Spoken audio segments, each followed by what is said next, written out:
शनैश्चर स्तोत्रम्।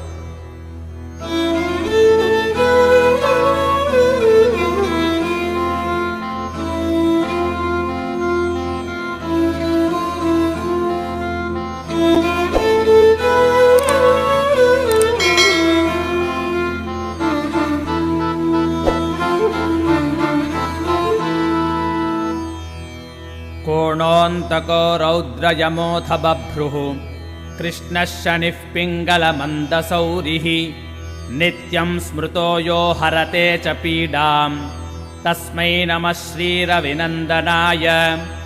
सुरासुराः किं पुरुषो रगेन्द्रा गन्धर्वविद्याधरपन्नगाश्च पीड्यन्ति सर्वे विषमस्थितेन तस्मै नमः श्रीरविनन्दनाय। नरानरेन्द्राः पशवो मृगेन्द्रा वन्याश्च ये कीटपतङ्गभृङ्गाः पीड्यन्ति सर्वे विषमस्थितेन तस्मै नमः श्रीरविनन्दनाय। देशाश्च दुर्गानि वनानि यत्र सेनानि वेशाः पुरपत्तनानि पीड्यन्ति सर्वे विषमस्थितेन तस्मै नमः श्रीरविनन्दनाय।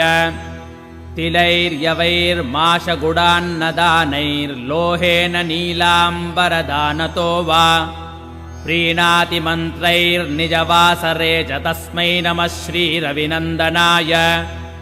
प्रयागकूले यमुनातटे च सरस्वती पुण्यजले गुहायां यो योगिनां ध्यानगतोऽपि सूक्ष्मस्तस्मै नमः श्रीरविनन्दनाय। अन्यप्रदेशात् स्वगृहं प्रविष्टस्तदीयवारे स नरः सुखी स्यात् गृहाद्गतो यो न पुनः प्रयाति तस्मै नमः श्रीरविनन्दनाय।